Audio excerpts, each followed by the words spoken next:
What's going on, everybody? Welcome back to another Art of War stream. This time we are going to be ranking the top 10 stratagems in the entire game of Warhammer 40k, and boy, there are a lot of them. I am joined... This was a very hard list to write. ...by the lovely Mr. Quinton, and we did struggle. We did. There's a lot of really good strats, a lot of good ones got left off, and we're going to kind of give you our thought process and reasoning behind it.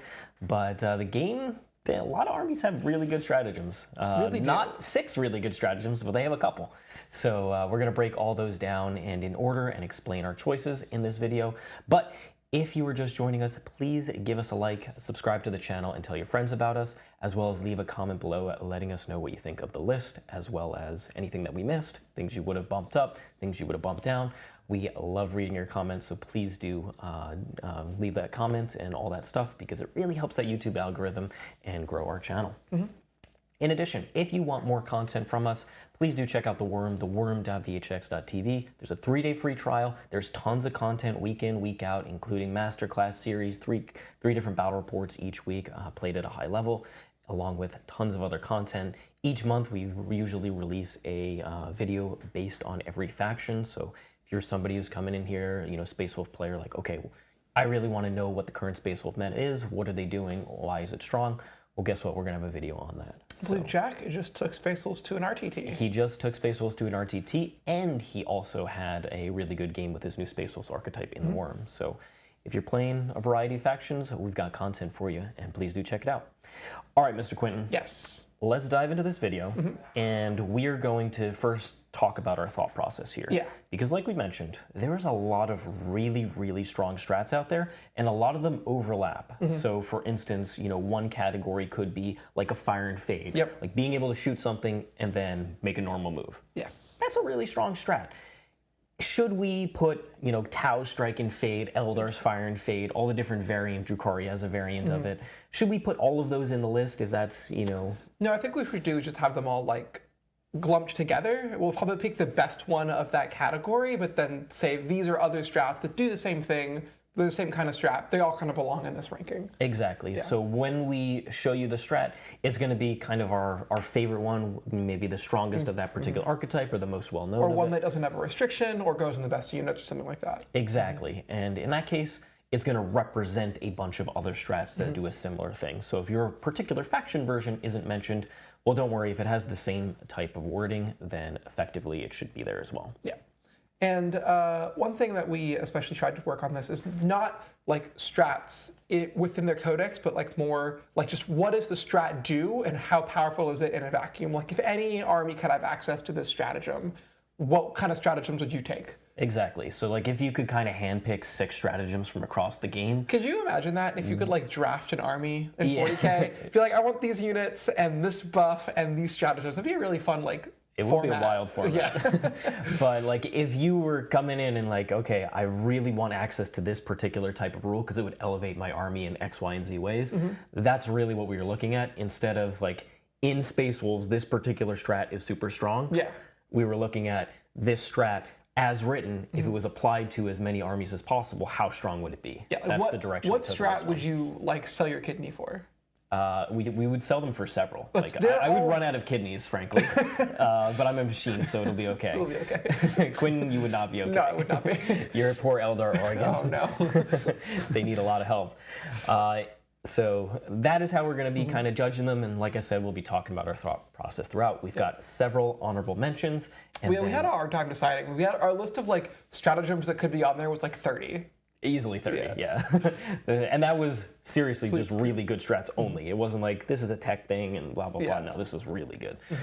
Okay, so let's go ahead and dive in here, starting with our very first stratagem. It's an honorable mention. There's actually, there's 4 or 5 honorable mentions. I know, we struggled to cut it down. We walked in this morning with like 10 honorable mentions, and I was like, we gotta get rid of some of We're not going to be here all day, although we want to be. Here we go. So Unwavering Sentinels, this is a Custodes strat. It's 2 CP, and it's used at the start of the fight phase on a Custodes unit that is within range of an objective. So it does have a qualifier on here, but its effect is quite strong. Fights first. Fights first. On a unit that will clean your clock.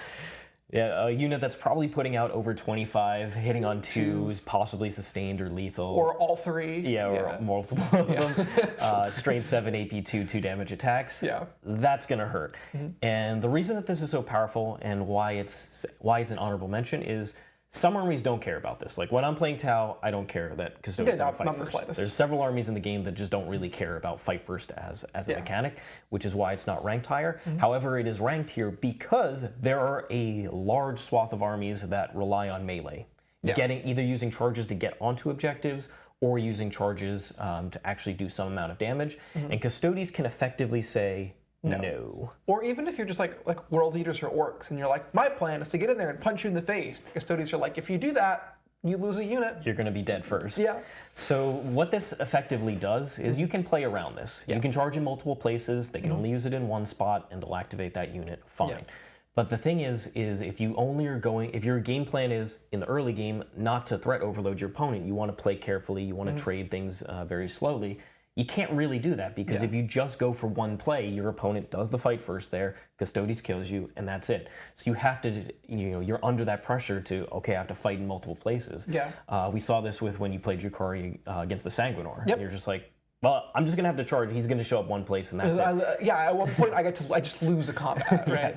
And this is exactly what that is. I think other thing you can see Custodians players do a lot of the time is if, like, say 3 units get charged, right? And you have some CP saved up. 1 unit fights first, and then 1 unit pops all the defensive buffs, and then 1 unit interrupts, and then you've charged 3 things and you've lost all 3 combats. It's entirely possible. Yeah. And that is why Custodians is one of the strongest, it's probably the strongest combat army with Black Templars. Absolutely. Those two are the strongest. I think it has the best fight phase control the game has ever seen, except for maybe old Death Guard with the stinky bubble. Yeah. The stinky bubble. Yeah. But this stratagem kind of dominates particular matchups in such a way that a lot of other strats don't. Yeah. And that's why it should make this list here, at least as an honorable mention. Yeah. Okay, so moving on, we have next up a brand new stratagem to the game. It only has appeared in this edition of the data slate. Wraith-like Retreat. So this is a Drukhari one. It's basically after you fight, at the end of the fight phase, you pick one of your units and it gets to fall back into a transport. If you're a witch unit, you can go wherever you want. Really similar to an old stratagem that I love called the Curtain Falls from the old Harlequin book. That was nutty. But this is a stratagem that makes the new Drukhari Sky Splinter Assault Force work, and it's the kind of stratagem that literally any combat army in the entire game would kill somebody for. Could you imagine if Black Templar Sword Brethren could do this? If you could get out, kill something, and then get back inside your Impulsor? Yeah, or the Aggressor Brick popping out, getting back inside the Land Raider. The combos would be utterly insane. Now, it does have the restriction that it is at the end of the fight phase. So you get to hit back. So if you go and swing into your opponent, if they have models surviving or if they heroic with something, whatever, they'll still get to do some damage to you. Yeah. It's not immediately after, which would be quite a bit stronger, but it's still extremely strong. And any sort of combat army, most of the good, think about it, transports. That's just a good archetype right now. Yeah, transports are just amazing. Transports, most of the top armies run some amount of transports, and most of the top armies, besides Tau, really have some sort of combat threat for the most part. Transports plus combat, movement in your opponent's turn, it's just good. It really is. It just is good. Just as good.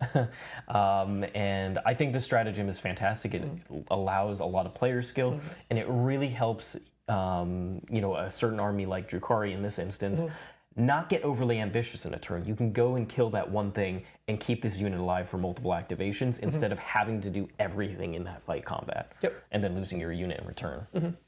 So saving resources, critical, and being able to hit your opponent without getting hit back, it's amazing. And I already mentioned Fire and Fade. It's going to be on the list, don't worry. That is another version like this. Obviously, I think it's quite a bit stronger, but this is very, very good. Yeah, this is, you're going to see movement is usually on here. This one I think is a little bit weaker because it has a lot of qualifiers. It requires a transport to be alive. It also requires you to have fought, and then you get to get hit back. But of the movement strats, this is the weakest, but it's still a very powerful type of stratagem. Yeah, absolutely. We got a $5 super chat here from Mr. Nolan Baker. Thank you so much for joining us here, Nolan. About to propose to my girlfriend. Wish me luck. By the way, Mr. Demos is stupid and I hate it. Phantasm did nothing wrong. First of all, congratulations. Hope that proposal goes well. Nolan, this is the first time I'm hearing about this. And also, Phantasm did do a lot of things wrong, and we will see if it makes the list, because it used to be the #1 strat. Oh, it was the #1 stratagem for like a year. And Mists, you will see Mists. Yes. I guarantee you. That strat is nutty. All right, so that is another honorable mention here. Okay, next up, another honorable mention. I know. Oh, I know, it's a lot. We couldn't reduce it. I know. Knight of Shades. Knights of Shade. This is a Chaos Knight stratagem, and it allows you in your movement phase or the charge phase to pick up to 2 War Dog, the Armiger class models from Chaos Knights, or one of the big Titanic models. And until the end of the phase, they can move horizontally through models and terrain features as if they were not there. So one really crazy thing about the strat is it's not specified when you use it in the charge phase, so you can use it after you roll your charge. So say there's a wall in the way, right? Like wall here, and you have an Armiger here and a unit here. And if you were to charge through the wall using the stratagem, you'd need to roll like, I don't know, maybe a 5, right? But if you were to go around it, you'd need to roll like a 10. Well, you could say, I'm going to clear that charge, roll the charge, and then be like, oh, well, I rolled a 6. Okay, I'm going to spend the strat. I'm going to go through. Oh, I rolled a 10. I'm not going to spend the strat. I'm going to go around. Oh, I rolled a 2. I failed the charge anyway. Well, I guess I'm going to save my CP. It's really good. This is a stratagem that literally any vehicle-heavy army in the entire game would want. Yeah. The ability, because whether you're shooting or combat, it doesn't matter. You get the option for both. If you need to get into range of something, all of a sudden, just straight through the wall, I'm now in range. For Chaos Knights, you can easily get into Melta range with this strat. How many times have we looked at a vehicle datasheet and been like, this is pretty good, but the vehicle itself is gigantic. Yeah, and so it's not worth clunky. it. It can't like pivoting around. around all this terrain. Yeah. No. Straight through the wall. Could you imagine a Lord of Skulls or like a Squigosaur or something like that that could just like go straight forward? There's a lot of good things that would want this. So like Quinton said, almost any vehicle-heavy army that doesn't have fly all over the place, and even if they do have fly, well, fly doesn't do that much. Let's go over small pieces pretty well, but like the big pieces not so much. Crisis suits, they just go straight through that wall and come on back. Crazy. So I think you would see this all over the place if it was used. Now it's only on vehicles in particular, but like for the most part, not too many, like mounted units out there usually have a decent amount of mobility to get around, but they would kill for this as well if they could get access to it. If Thundercav could access this stratagem, it'd be so much better. The thing about 10th edition is it's a lot easier to move block a lot of armies in the game, and this stratagem helps you play around those. Or at the very least, those move blocks are a lot farther back than they otherwise would be, because there's more move blocks trading more resources. So it just gets your opponent to expend a lot of resources and position things in awkward ways to try and mitigate the impact of this stratagem, which is very, very powerful, obviously. All right, so Knights of Shade, that one is honorable mention. And we got 2 more honorable mentions. But these strats are honorable mentions, you guys. They're honorable mentions, but they're all ludicrously good. Yeah. Okay, this one, if you are an orc fan, is going to be, or if you've played against orcs, something that you've seen like almost every single turn. A lot of times twice a turn, because shooting and fight phase. So this is 1 CP Ard as Nails. You use it in your opponent's shooting or that fight phase, and you pick 1 orcs unit from your army. You can't pick a vehicle or Gretchen, but all the other stuff, they've got mounted units, they've got monsters. Boys, Squighog Riders, the Beast Boss of Squigosaur, Mozrog, Gazgul, any of that you want. -1 to wound. Just a blanket -1 to wound. And if you remember back in the early part of the edition, Lichguard had a blanket -1 to wound. Now they were on a lot lower toughness than a lot of the stuff you can put this on, and it was extremely strong because it's not strength is greater than your toughness where the -1 to wound starts to come in. It's just period. So if you're, let's say, Mozrog strength 10 or T10, T9 I think. T9, T10. Let's say you're a bunch of volume of fire strength 8 going into this. 6s now. Okay, wounding on 6s. Half as effective. You saw us rank the Avatar of Cain very highly because he can get access to a blanket -1 to wound, which means almost every weapon in the game wounds him on something it doesn't want to wound him on. This stratagem is very similar. So being able to put this on some of those extremely tough orc units and force so much extra firepower to go into them, it's extremely powerful. I think because it's 1 CP, it is much more accessible because you can pretty much you just spam it all the time. Every single time. A lot of these strats are the kind of thing that I just see all the time. Yeah, every orc player almost always uses it, unless for whatever reason those type of units aren't in line of sight. Because you can't use it on the trucks. Otherwise, if you could, you would see it on the trucks. The battle bike or something. But yeah. You know who else was Artist Nails? Who is Artist Nails? John McArdell gifting 20 Honor War memberships. Thank you, Mr. McArdell. He's Artist Nails. Contributing to that Quinton food fund. He is. He needs to, though, because we got to feed Quinton. Everybody wants to feed a Quinton. Thank you so much, Mr. John McArdell, for gifting those 20 subs. Really appreciate it. And if you have just been gifted a sub, make sure you click that accept button so you get all the benefits. And in addition to that, make sure you sync your Discord account to your YouTube account so you get join the excellent Art of War room. Yep, our Discord. Our Discord, yeah. Okay, thank you so much, John. You are a hero, and you would see. John is the type of character who would make all these strats free. Oh yeah. If he used them on himself, just free all the time. I know. He'd even get around the restriction and the. He doesn't care about the balanced status slate. No, John McArdell is far above the balanced status slate.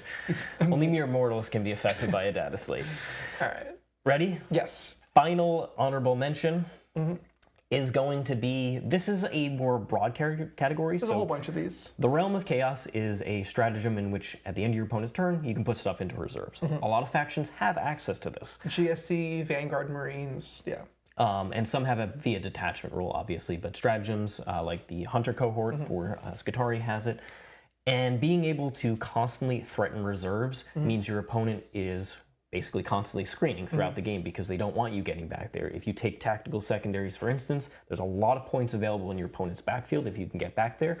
And if you take tactical and have access to one of these strats, your opponent basically either is going to give up their backfield at some point and all those points open up, or they're going to screen it the whole game, pinning resources back in their back corner, allowing you to take control of primary in the middle of the table. So the Chaos Demons one here represents one of the better versions of the strat because it doesn't have quite as many restrictions. Yeah. Now, you do have to be in the Shadows of Chaos to be able to pick 2 units. Which is pretty easy. It's pretty easy for Chaos Demons to do, but in addition, it allows you to pick any of the units. Many of these are locked to infantry or mounted, like specific types of units, whereas this, you can just pick your 2 big monsters that are critical and redeploy. Bellicor and the Great Unclean One, go up. Yeah. 2 Soul Grinders, up. And I think that's why it represents one of the best versions of this type of stratagem. In addition, it's a battle tactic, which I don't think matters too much for Chaos Demons, but could matter for other factions if they had access to it. So this is a fantastic strat. Like I said, whether it's trying to do scoring and it opens up plenty of opportunities. Pick up 3 Nurglings and put them back there and get behind homers or something. Once you have this, and possibly 3.1 away, depending on what faction it is, but a lot of them also have 3.1 away, you can do a lot of short scoring shenanigans and pretty much always have a secondary advantage going into most games, forcing your opponent to have to put a lot more pressure on the primary, possibly start trading things a lot earlier than they otherwise would want to. So it's just it's a pace advantage in the early game just due to the nature of having access to it and because of the scoring potential. And then in the late game, it opens up actual legitimate high scoring. You can very easily get 35 to 40 secondary points. Like every time I play AdMech, my secondary game is on point because I have access to a strat like this. One thing also to be considered is if you have a large model that can go back into reserves, like with this one can do, is if I have a large important unit, I always have to be pretty cognizant of if I'm taking an action with it, like it's going to do something, then I have to think like, well, what does it want to do? Like if I'm like, okay, well, Kane, I'm going to set him off into that corner. Well, then it's going to take 2 turns to get back to where he needs to be. So it's going to be a 3-turn adventure over there. But with this strat, you can be like, okay, Bellicor is going to go into my back corner. He's going to kill whatever needs to be killed. Oh, back in reserve. Okay, now he's in a relevant position again 1 turn later. Yeah, absolutely. Yeah. Mobility is king. Just being able to move, especially slower models. Shooting models really benefit a lot from this because redeploying guns, you can put them in a safe area, kill an easy thing, then go back in. Now you're threatening that a new angle again. One of the big things we see that takes huge advantage of a strat like this is the Vanguard Space Marines, who can do it on the Devastator Centurion brick. Yep. Which and Deathwatch could too, with the teleportarian. Yeah. And that's a lethal combination because they have a really good range and the stratagem. So you can find, that bead to the edge of a tank or something, shoot it, not get shot back, then go and do it again.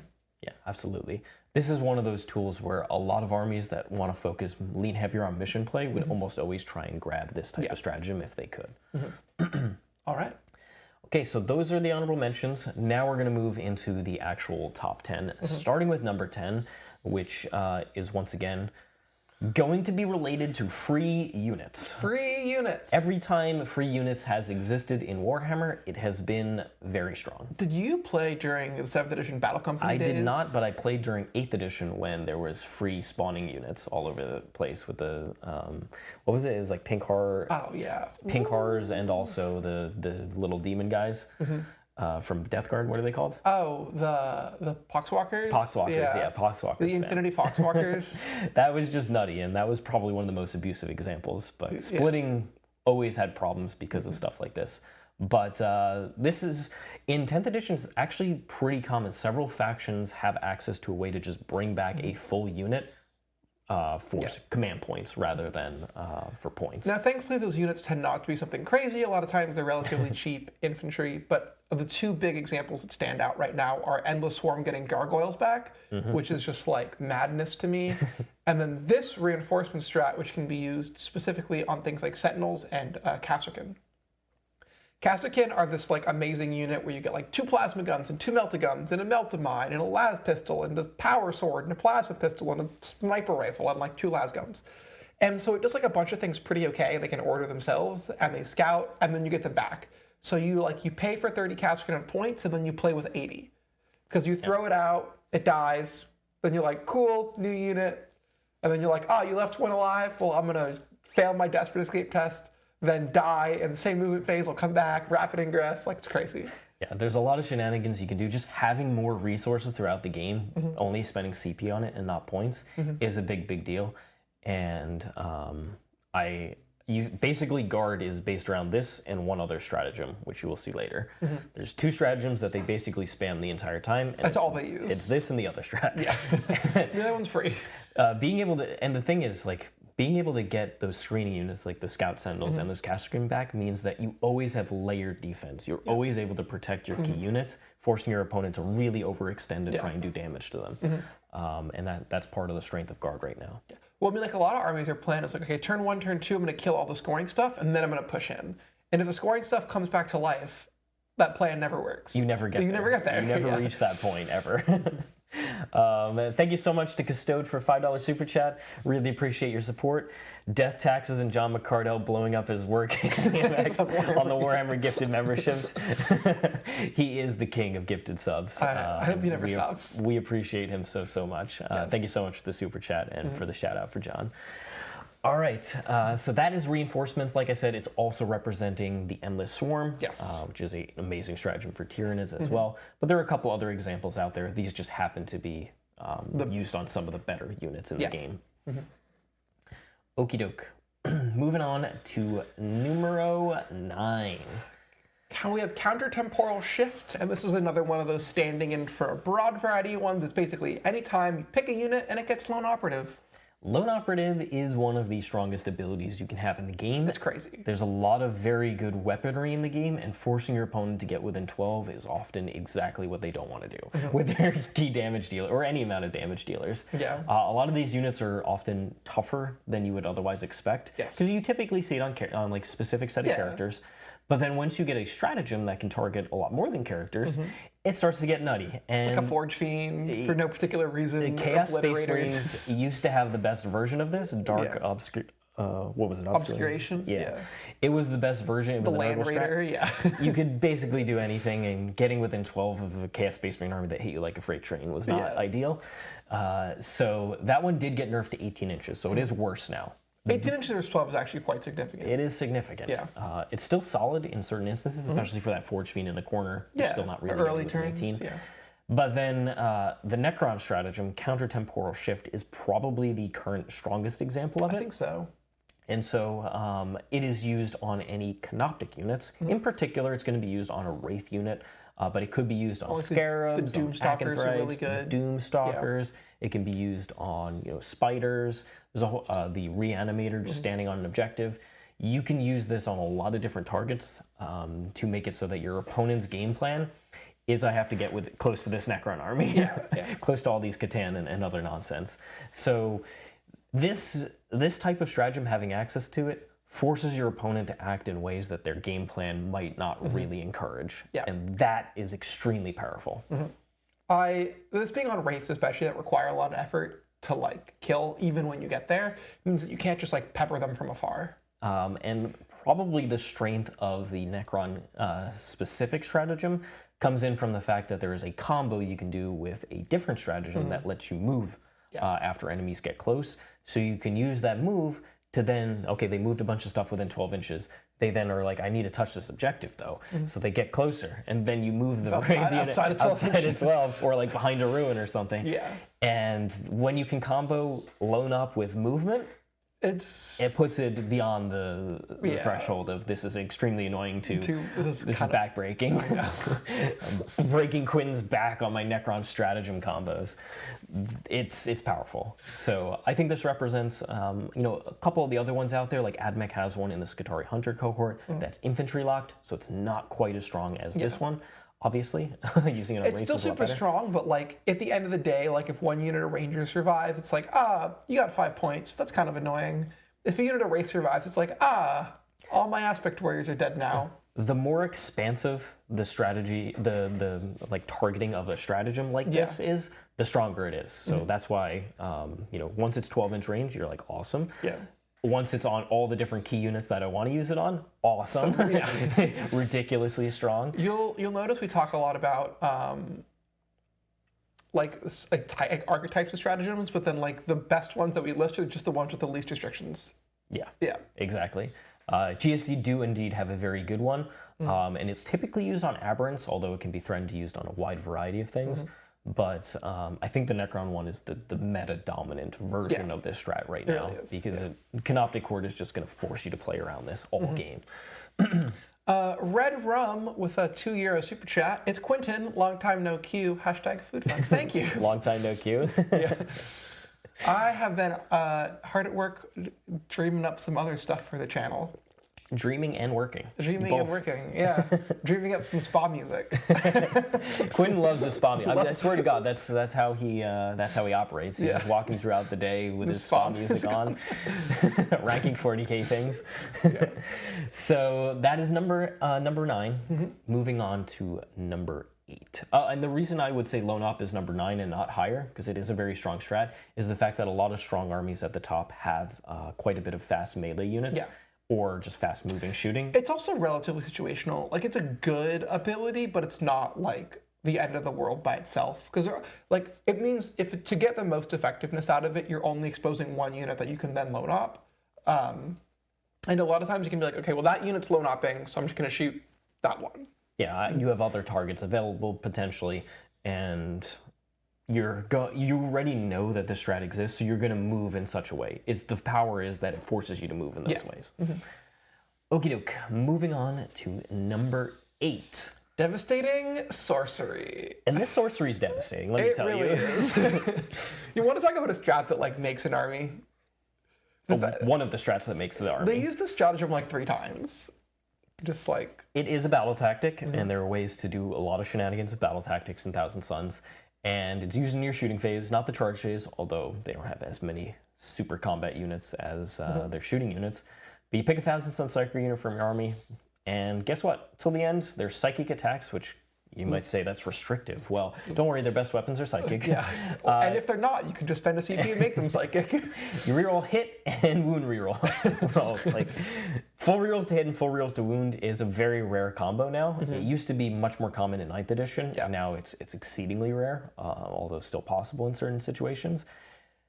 It is just, when you can reroll everything, you are so massively efficient, especially because there's a lot of sustain, there's a lot of lethal, there's crit Dev 5s, wounds. there's dev wounds on the wound rolls. This on Magnus, where all your units are +1 to hit and wound and real hits and wounds, doesn't matter what your profiles are, they just like killing everything. No, a 1 CP, just full rerolls to hit and wound would be amazing in every single army. It's just, when I really need to make sure something happens, you use it all the time. Use it all the time.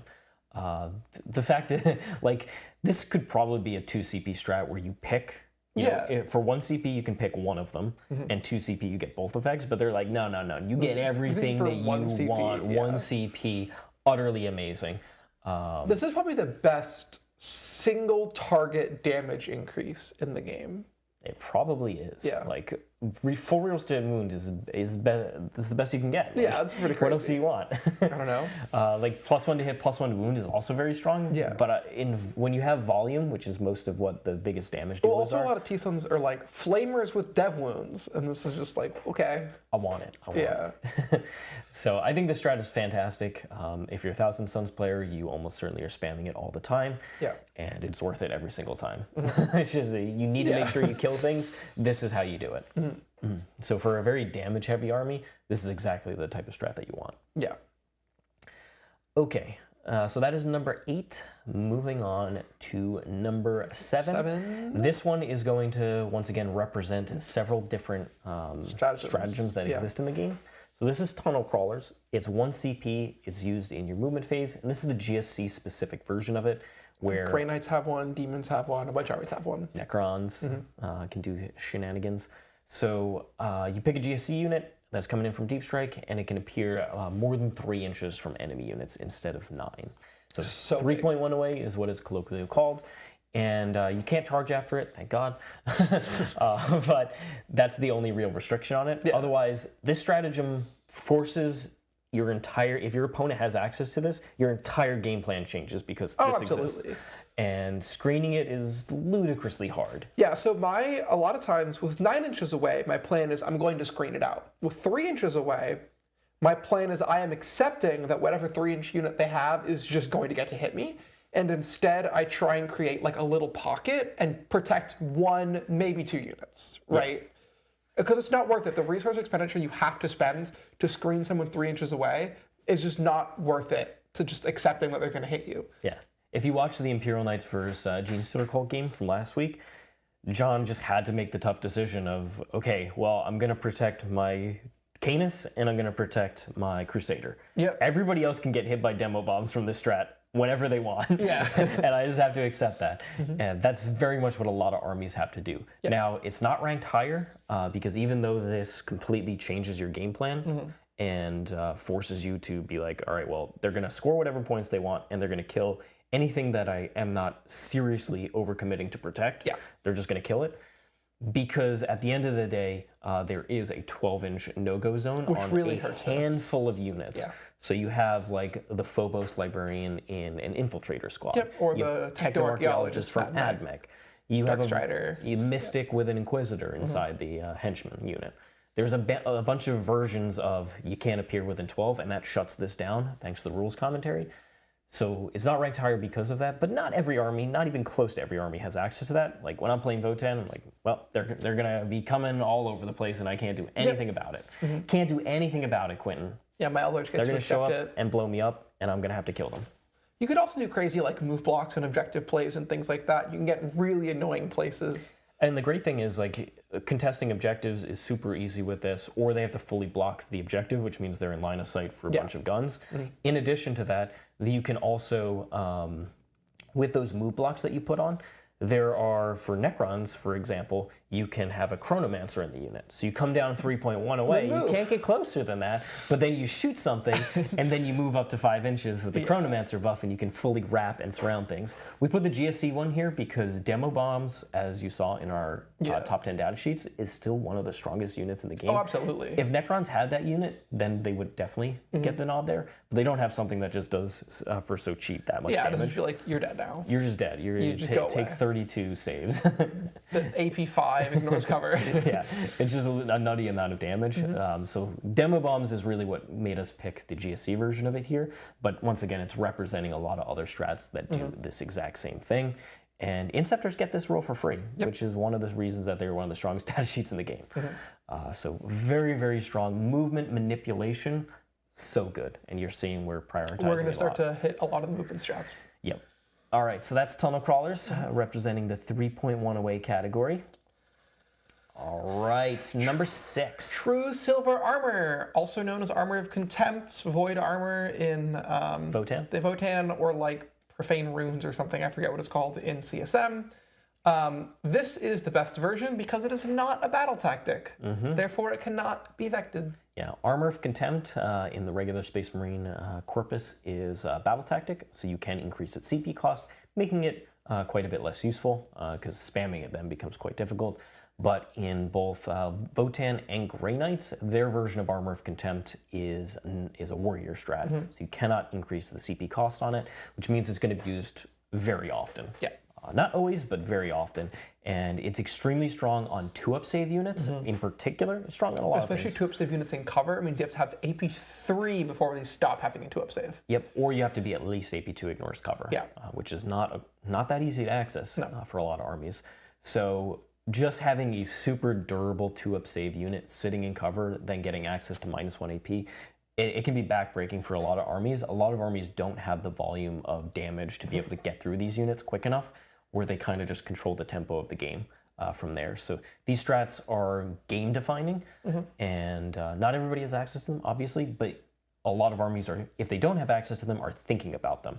So you have a bunch of units that became much more popular in this new data slate era because they ignore modifiers. So Trajan, for instance, you've got Grim Demeanor and Votann, they can ignore Armor of Contempt, and those type of units, not just Armor of Contempt, but half damage, minus damage, etc. But ignoring Armor of Contempt is a big deal. Like, Custodians have a lot of AP2 melee. Going to AP1 against 2-up save units, that's not as efficient as you want. So It's really not. Ignore modifiers does limit the power of this, but very few armies have access to it in easy ways anyway. So very much a game-defining strat. You hear it talked about. A lot of the lower armies certainly struggle with 2-up save Armor of Contempt type abilities. It's very hard. Also one of those strats that like it's like art as nails, where you just use it over and over and over and over again. Yep, and by the time you use it the third time, your opponent's like, okay, well, I've kind of lost the stuff that can deal with this type of durability. Yeah. So that is number 6, and now we are moving into the top 5. The 5 best strategies in the entire game. Quinton, I'm going to let you take this one because you've been ripping your hair out about it. Oh gosh, this stratagem. I think this is the single best damage dealing stratagem in the entire game. Here's how it works. So you're playing guard, but in this hypothetical any army, and you shoot one of your regimental units at something. Let's say, for example, it's a guardsman squad with a mortar inside of it. And you just shoot that one little mortar at a land raider. That's not going to do anything. Oh, I'm going to spend 2 CP, but don't worry, it's a battle tactic, so now it's free. And my whole army is AP2 against it. Don't have to see you, don't have to do anything. I don't even have to hit you with the mortar. I just pick a target, spend free CP, and then my whole army's +1 AP. Sounds good. But it also works on like direct fire too. Like, do you want AP5 multi-meltas? Things like that. It's really good. Demolish your tanks. You can also double this up, because if you have Creed and then you span it again, you can get like AP4 Manticores. Yeah. That's the point. Is like the indirect. Yeah. Usually they can struggle with like better armor save units sitting in cover. They're going to chip them down slowly. We just talked about those like Terminators with Armor Contempt and cover. Well, Manticores would give them a 2-up. With this strat, they give them a 3-up or a 4-up. Which is a huge deal for actually doing that crippling damage that guard want to be doing with indirect fire. I think if this is the kind of stratagem out of any army in the game had it, you'd use it all the time. Because I mean, if you have shooting, right, you just make your shooting wildly better. There aren't that many AP buffs in the game. There's a handful of them, and they're very strong. So like Vanguard Marines have +1 ballistic skill, +1 AP, and that is a critical part of the extra damage that they can do. Yeah. This one is, but that's usually locked to a particular unit that's activating. This one allowing you to affect a lot more units than otherwise you would be able to is extremely strong and certainly worth the CP cost. Absolutely. I think the most abusive thing is the fact that, once again, it is a battle tactic and interacts with making strats free, which guard do have access to. Yeah. So being able to really stack AP on your opponent is devastating. Because they have solid AP around for the most part, unlike a lot of armies. Yeah, like on a lot of armies, it's hard to get past AP2. This strat would really help those armies a lot. But for a guard, it's like it pushes them past like, consistent damage to big damage. Can you imagine like Grey Knight, Dread Knight shooting that are all AP3 or AP4? Yeah, I mean, AP2 heavy incinerators, I'd be all about it. Yeah. There's a ton of stuff that's like fine that just become like wildly better with this stratagem. Yeah, and that's because, once again, the AP economy, for the most part, most weapons are AP2 or less, and most don't ignore cover. Yeah. So they can really struggle punching up against tougher targets over the course of the game because cover is so prevalent. But when you actually get to the AP3, AP4 category in some amount of volume, that's where you pretty much consistently kill most things in the game. Yeah. And obviously, that's a big deal. All right, so moving on, we now have number 4. Also a stratagem that you abuse. So I went. And this is the best version of the strat. So Towel of absolutely. Strike and Fade, but it is not as good as this one, and Quinn will explain why. So I went to a tournament in Poland last weekend, and I played 5 games of Warhammer, and I used the strat 25 times. So what is the strat? It's really simple. 2 CP, end of your shooting phase, pick one of your units, it makes a normal move. Normal. Not up to 6 inches. Normal move. Just normal move. Tank that moves 14 goes 14. Notably, you don't have to have shot. You don't have to be eligible to shoot. You can advance. You can do it and then do an action. So like, say you have a unit of Swooping Hawks, and your opponent is like, don't worry, I'm going to screen you out of my deployment zone. And you're like, all right, bet. I'm going to deep strike outside your deployment zone. I'm going to declare that I'm doing a teleport homers. Oh no, I'm not eligible to do it. 2 CP, I'm going to move, and since I moved 14 inches, there's no restrictions now, so I'm going to go take that objective and also homers in your deployment zone. Or you can do what most people do, where you're like, oh, I'm out here, I shot you, I'm going to leave now, goodbye, have a good time. Yeah, and the reason that this one is the best version of it is, like Quinn mentioned, it says nothing about resolving attacks in here. Yeah. Almost all the other versions of it, When you especially resolve Strike an and Fade, attack, yeah. is after you've resolved attacks. Yeah.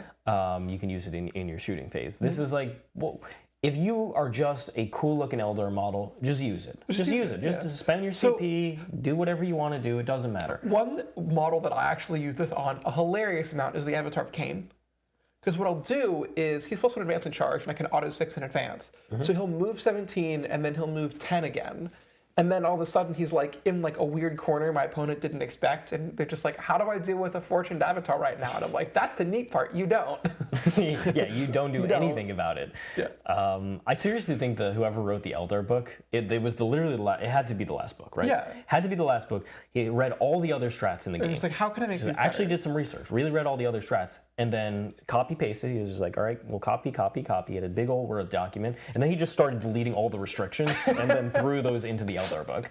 He was mind controlled by a Farsi is what he was. Yeah. But no, I think there are a couple of versions of the strat. For some reason, the Eldar one is just like By far better. wildly better than all the other ones. Yeah. All right, so that is number 4, and you're gonna see it. Most of these top ones are about mobility. The next one is not, but you're gonna see why it's nutty. Yeah, this one is. But the thing is, like, extra movement, especially in your opponent's turn, it is so hard to play around, and it requires such an extra level of thinking. You have to be able to predict, here's what they could do, and then you have to decide, like, which resources am I willing to expend to try and mitigate this, or do I just accept it, and this happens every turn. One actually really big thing about Fire and Fade is that it happens in the shooting phase, not the movement phase, which means you can't overwatch units. So a lot of times my opponent will be like, bam, Land Raider Redeemer. If you want to move block it, you want to get on that objective, you lose an Aspect Warrior because it gets roasty toasted. And I'm like, never mind, 2 CP, go forth and conquer my Exactly. sons. You don't have to stick them out to shoot anything. Yeah. You're just like behind the wall to move block. Yep. Done. And a lot of armies have to work hard for that type of role. Yeah. This is just an amazing version. Just an amazing version. Yeah, there's a lot of Eldar units that also have a built-in Fire and Fade. So you can do this. Like the Baharal Hawk unit can go like 40-something inches a turn because you move it, advance it, shoot it, normal move it, then Fire and Fade it, and you're just like, wee. And you don't have to use it after you activate it. It's the end of the shooting phase, so you've seen everything that's happened, and then you're like, okay, this didn't really work out over here on this plan, I'll just fix that. Yeah. We'll fix my mistakes. A lot of times I'll move a unit out and I'll be like, well, I don't know how this shooting phase is going to go, so I'm either going to pull back or I'm going to move block or I'm going to take an objective. We're going to see what happens. All right, numero 3, Warp Sight. Also 2 CP, so pricey, but it's used in your shooting phase, and you pick a 1,000 Sunstriker unit from your army and 1 enemy unit that's visible. So you have to trade something. Yes. You have to trade a 1,000 Sunstriker. But the effect is ludicrously powerful. Your whole army gets indirect fire and ignores cover. Yeah, until the end of the phase, each time your friendly 1,000 Sun Psyker model makes an attack with a psychic weapon, so you do have to have a psychic weapon. Once again, the best weapons are psychic. All psychic, yeah. It's fine. And notably, you can't use this on the bolters because it's 1,000 Sun Psyker shooting a psychic weapon. Yep. But oh no, you can only use it on Magnus and Infernal Masters and Sorcerers and the regular sorcerers that are all really good, right? You get indirect fire and ignores cover to boot. Yeah. Just to really make sure that they're Just to really rub it in there. just really make sure they're not getting any sort of defensive bonuses. A lot of Thousand Suns lists have been doing is they've been taking 2 or 3 sorcerers on discs with no attached unit, and then they get out of a Rhino 3, then they move in advance, then you warp time them, so they move again. And then you're like, man, I've gone 30 inches. It's a shame I can see your unit. Well, I can see you now, so no armor save, and you're dead. Yeah, and this combos with a lot of the other nutty stuff. You saw the full reels to hidden wounds. You've also got turn off armor saves from one of their rituals. I've been seeing people call it a lot the Magnus airstrike, where he's like in the back hiding behind a wall, and like all of a sudden his guns are full reels to hidden wound and like 9 inches longer. Just like The combos, the damage combos you can do with Thousand Suns are utterly insane. The only thing holding them back is that first round of nerfs really limited the amount of models that they can bring, which limits Cabal points. But they have some of the best rules in the entire game. I think like point for point, I think they have the best rules in the entire game. I think Eldar still probably do, but it's close. Yeah, maybe like not like data sheet rules. Gotcha. But like stratagems and army abilities, I think Thousand Suns have the best ones. They do have incredibly strong ones. Yeah. Especially if you lean towards doing damage. Their whole book is designed to, I'm going to kill you dead. They do. I always tell people are like, how do I beat Thousand Suns? And I was like, well, they are just 25 tactical marines, but they are the scariest 25 tactical marines that you have ever met in your entire life. Plus a Magnus. Yeah. So, like, let's just imagine Quinton, right? Yeah. Let's do a hypothetical. So this stratagem instead said for targeting, pick 1 Tau Empire Observer unit from your army. And then the effect was, until the end of the phase, each time a friendly Tau Empire battlesuit model makes an attack, he gets indirect fire, and we're like, what? This is nutty. The amount of models that it can affect and how much damage you can do. Crippling your opponent at their staging points is one of the strongest things you could possibly do. Yeah. And this is one just the fact that there's like nothing you can do to avoid it. No, you're just like, just die. I'm going to sit here and Thousand Suns are going to do a lot of damage. You have to trade a piece, but a lot of armies are designed to trade to do damage in the early game anyway. Yeah. And by the point you've done this 2 or 3 times, like they've lost their key units in the middle. Yeah.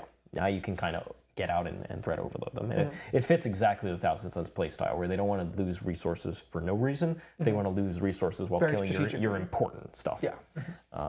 So, number 3, Warp Sight. All right. Number 2, I saw rapid.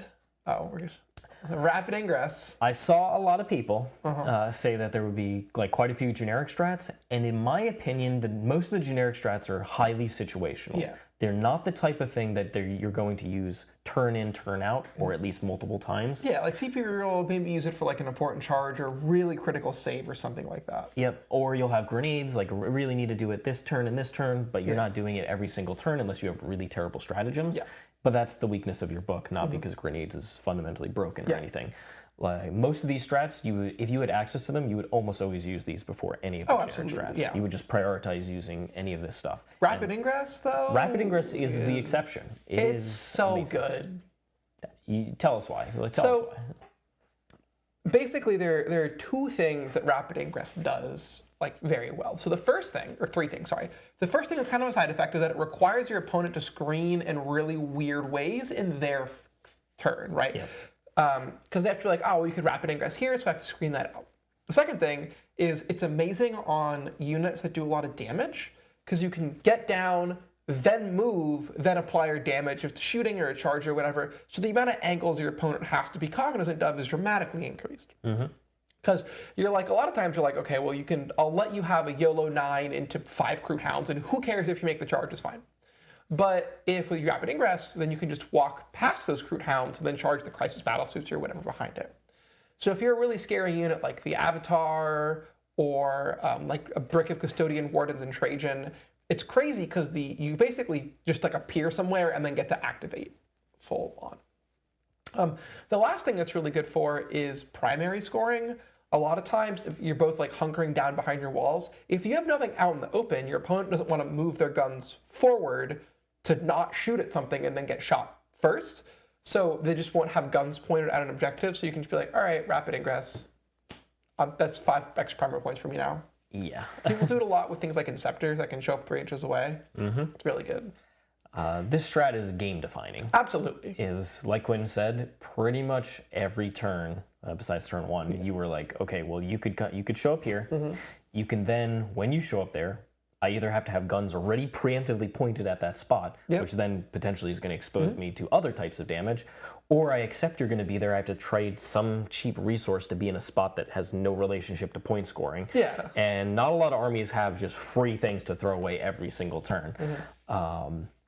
And so if you have to make those tough decisions, you might even say, like, I just have nothing that can reach that spot. You're going to show up there. So now I have to play extra defensive on my other moves to make sure that when you go there, I'm not actually just dead. So this strat is just, it basically twists your opponent into pretzels, trying to decide how they can defend against it. We talked a lot about how, like, Custodies have a bunch of awesome strats. This is Custodies' best strat. This is one of the best strats that any sort of deep striking army can have access to, because you get so much play from it. And especially for those armies that don't have as much advance in charge, if you can bring a good deep strike melee threat that can't go in transports or stuff like that right into the middle of the table and then walk up and get an easy charge into stuff, it's a big, big deal. This is kind of a niche case, but one thing is there are a couple units out there that either go back into reserves or come back to life at weird times. And the time is basically like you come back to life or go into reserves, and then you can immediately rapid ingress. Angron is one of those. Angron is the big one, because he dies, he comes back to life, and then you immediately rapid ingress. So you basically just got to move him around for free for 1 CP. But that's like, most of the top armies have something that's going to threaten this. And they might not use it in the game. But simply the threat of it alone is enough to force your opponent to move in really weird, strange ways that is not advantageous to their gameplay. It's kind of like how old heroic intervention worked, where like you don't even have to use it. The fact that you have it requires your opponent to play worse. And that is exactly what rapid ingress does. And the fact that everybody can have access to it, very strong. Now, not every army really takes full advantage of it.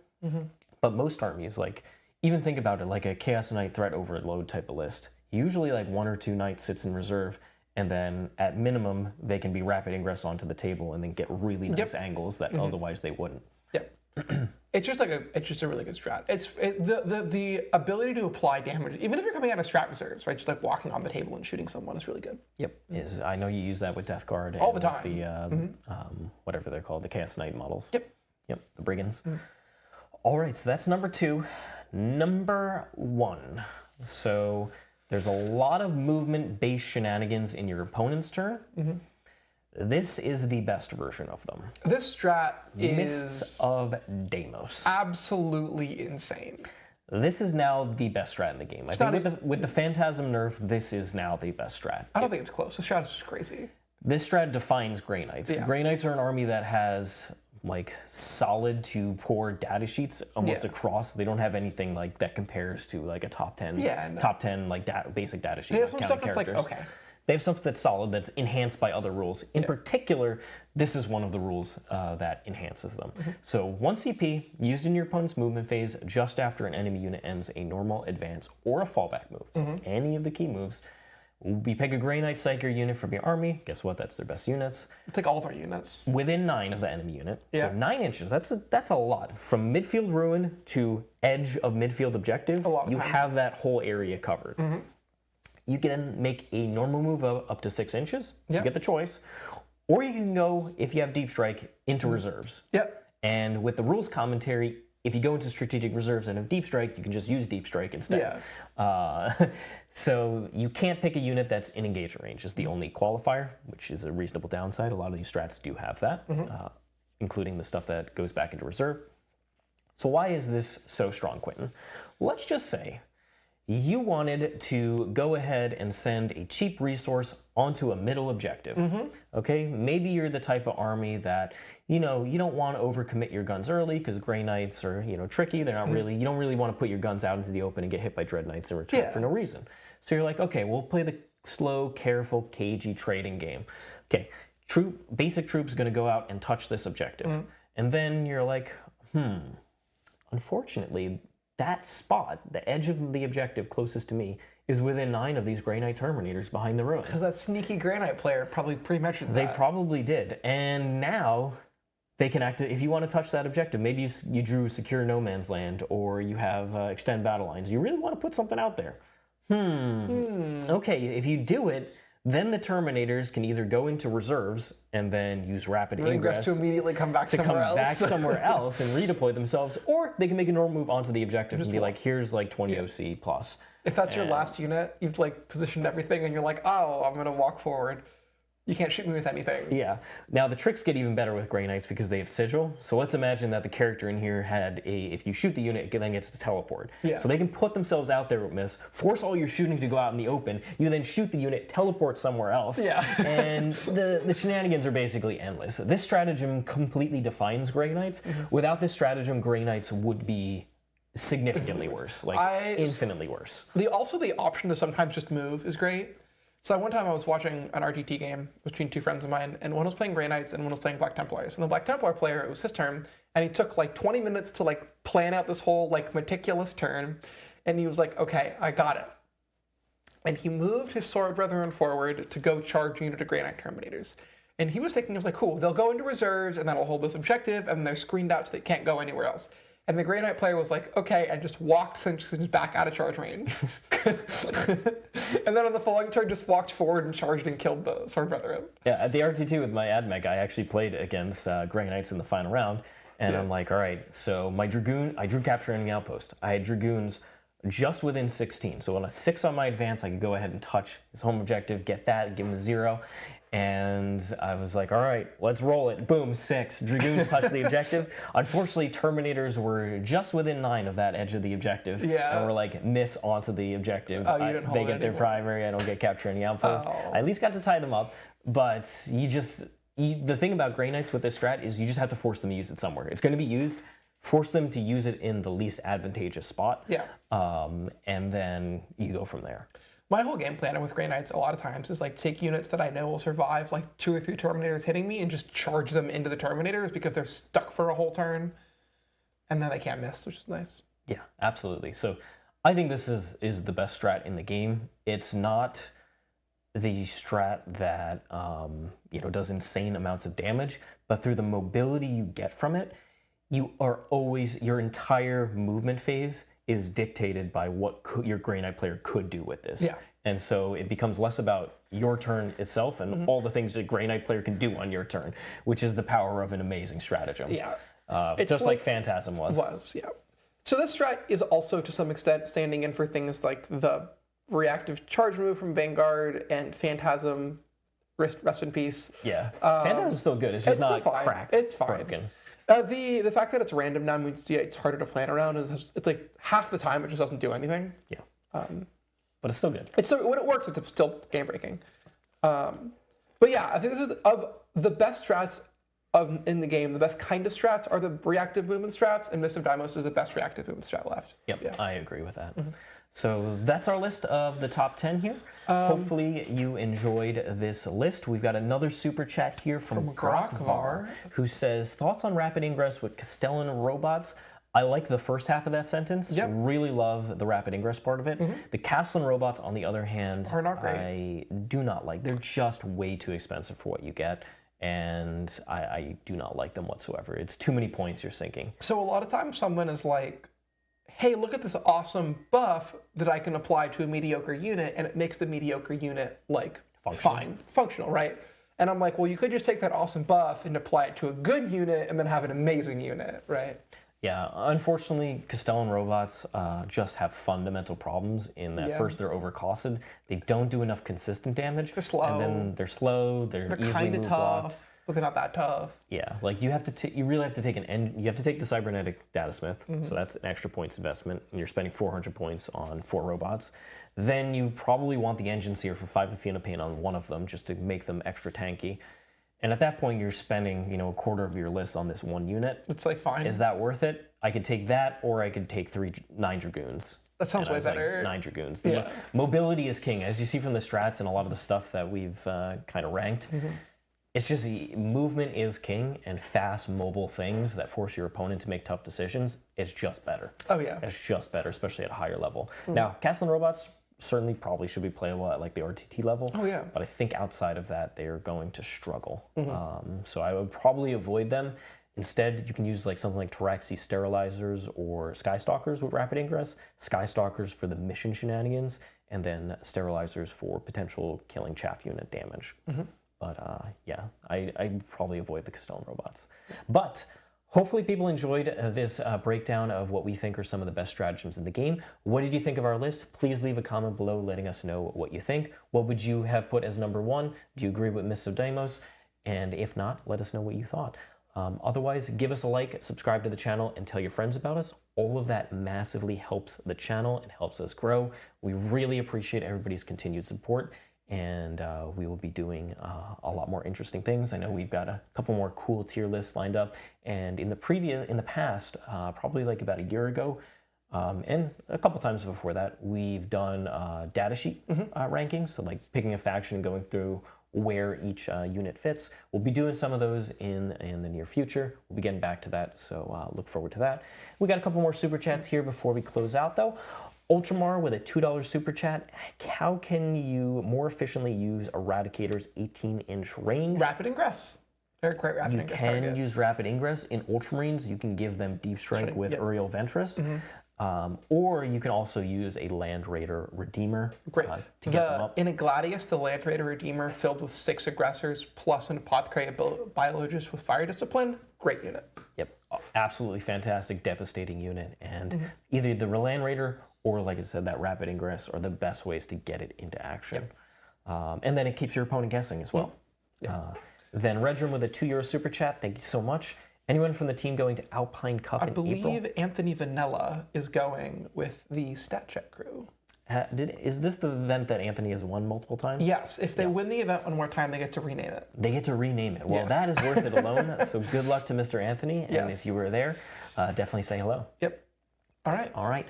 Well, thanks so much for joining me, Mr. Quinton. Hope everybody enjoyed this list. If you want more content from us, please do check out The Worm, theworm.vhx.tv. There's a 3-day free trial, including access to our iOS and Android app, and all the content we put out week in, week out. There's 3 coaching games that you're going to see, and masterclass series, all sorts of knowledge-based stuff for every faction in the game. So please do check it out. And thank you so much for joining us. We really appreciate your support. See you later. And we'll see you all next time. So long for now.